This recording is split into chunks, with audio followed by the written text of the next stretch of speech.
আমাদের ত্রাণ তহবিলের টাকা 100 কোটি ছাড়িয়েছে। অর্থাৎ আপনাদেরকে আমরা আনন্দের সঙ্গে জানাচ্ছি যে আসন্না ফাউন্ডেশন এবারের 2024-এর ভয়াবহ বন্যায় ক্ষতিগ্রস্ত মানুষদের পাশে দাঁড়াবার জন্য শুরু থেকে আমরা চেষ্টা করেছি। রাত দিন এখানে কাজ চলছে। আপনারা দেখতে পাচ্ছেন আমাদের পেছনে যে কার্যক্রম, এই কার্যক্রম সারাদিন চলছে, রাতভর চলছে এবং আমাদের আজকে 10ম দিন চলছে কাজের। আর এই জায়গাতে 8ম দিন, গত শুক্রবার থেকে আমরা শুরু করেছি। এই জায়গাতে আমরা এই 8ম দিনে কোন জায়গায় দাঁড়িয়ে আছি, আপনারা যেহেতু এসেছেন আমরা আপনাদেরকে একটু আপডেট দিতে চাই। আমরা এ যাবৎ চাল কিনেছি, ত্রাণ সামগ্রী হিসাবে চাল কিনেছি আমরা 998 মেট্রিক টন, যেটাতে আমাদের খরচ হয়েছে 5,55,80,000 টাকা। আমাদের ডাল কেনা হয়েছে 200 মেট্রিক টন, যেটাতে খরচ হয়েছে 2,03,60,000 টাকা। আমাদের লবণ কেনা হয়েছে 112 তেল কেনা হয়েছে 200 মেট্রিক টন, সেটাতে খরচ হয়েছে 3,15,40,000 টাকা। আর লবণ কেনা হয়েছে 112.50 মেট্রিক টন, যেটাতে খরচ হয়েছে আমাদের 38,30,000 টাকা। এবং আমাদের খেজুর কেনা হয়েছে 120 মেট্রিক টন, যেখানে খরচ হয়েছে আমাদের 4,60,50,000 টাকা। আর সুগার অর্থাৎ চিনি কেনা হয়েছে 20 টন, সেখানে খরচ হয়েছে আমাদের 23,91,200 টাকা। চিড়া কেনা হয়েছে 40 টন, সেখানে খরচ হয়েছে আমাদের 22,51,000 টাকা। এবং পানি কেনা হয়েছে 100 টন, যেখানে খরচ হয়েছে আমাদের 9 লক্ষ টাকা। আর ভুসি অর্থাৎ গোখাদ্য কেনা হয়েছে 67.38 মেট্রিক টন, সেখানে আমাদের খরচ হয়েছে 29,06,750 টাকা। সর্বসাকুল্যে আমাদের মালামাল কেনা হয়েছে 1,857.88 মেট্রিক টন। ত্রাণ সামগ্রী কেনা হয়েছে এ পর্যন্ত, যেখানে খরচ হয়েছে 16,58,08,950 টাকা। আর আমরা পানি একটু শুকিয়ে গেলে, বন্যার পানি একটু শুকানো শুরু করলে 1 লক্ষ পরিবারকে 25 কেজি করে চাউল দেবো ইনশাআল্লাহ। কারণ আমরা জানি যে বন্যার পানি শুকিয়ে গেলেই কিন্তু মানুষের কষ্ট শেষ হওয়া নয়, বরং অনেক কষ্ট তখন শুরু হয় নতুন করে। বিশেষ করে যারা ছোট ছোট ব্যবসার উপরে ডিপেন্ডেন্ট ছিল, সেগুলো শেষ হয়ে গেছে, তারা নতুন করে দাঁড়াতে আরো সময় লাগবে।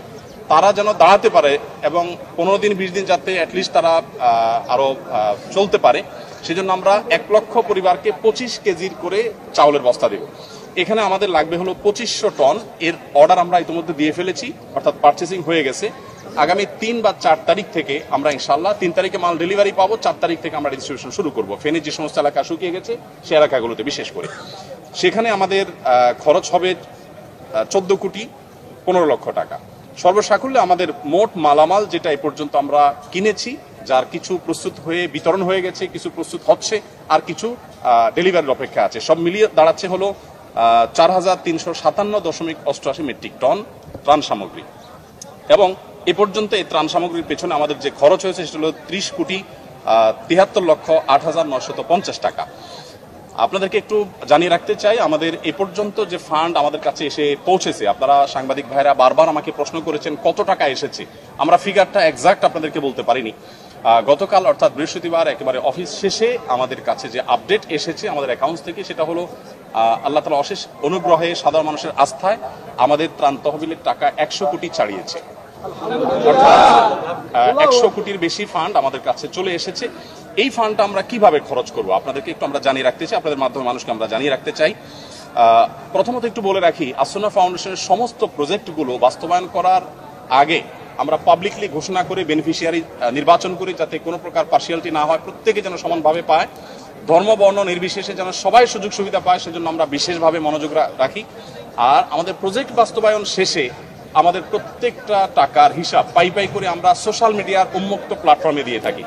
আমরা 2022-এর বন্যায় অর্থাৎ সিলেটের বন্যায় 18 কোটি টাকার কাজ করেছিলাম, তার প্রতিটি টাকার হিসাব আমরা সোশ্যাল মিডিয়াতে দিয়েছিলাম। তেল কোন কোম্পানির কত টাকায় কিনেছি, আমরা কি পরিমাণ কিনেছি, লবণ, চাল, প্রত্যেকটা জিনিস আমরা ডিটেল এভাবে দিয়ে থাকি।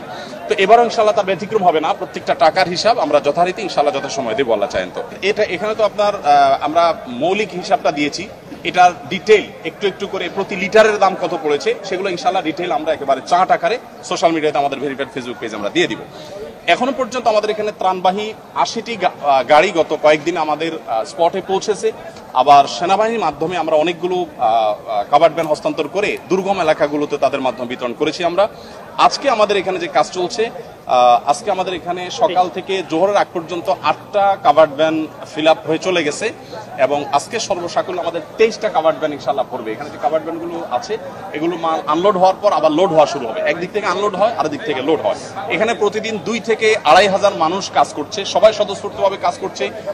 এখানে ঢাকা ইউনিভার্সিটির সম্মানিত প্রফেসর, সিনিয়র প্রফেসর আছেন, কাজ করছেন, আমি চিনি ব্যক্তিগতভাবে। এখানে বাংলাদেশ সেনাবাহিনীর কর্মরত ব্যক্তিবর্গ, সদস্যগণ তারা আছেন, কাজ করছেন ছুটির দিনে। আবার এখানে কয়েকজন হিন্দু ধর্মাবলম্বী ভাইরা কাজ করছেন এবং আমাদের আজকে দুপুরের খাবার ছিল বিরিয়ানি। তাদের জন্য আমরা আলাদা খাবার প্রস্তুত করেছি, যেহেতু আমরা জানি আমাদের হিন্দু ধর্মাবলম্বী ভাইরা গরু গোশত খান না, তাদের উপযোগী খাবার আমরা প্রস্তুত করেছি এবং তারাও কিন্তু এখানে শ্রম দিচ্ছে। আমাদের একজন অটো রিক্সা চালকের সন্ধান আজকে আমরা জানতে পেলাম যে তারা থেকে আমাদের ইউনাইটেড ইউনিভার্সিটি ওই জায়গা থেকে এখানে কেউ ত্রাণের কাজে আসছে বললেই তাদেরকে ফ্রি তিনি আনা নেওয়া করছেন। তিনি আমাদেরকে বলেনও নাই, প্রকাশও করতে চান না, কিন্তু সামহাও আমরা জেনে গেছি।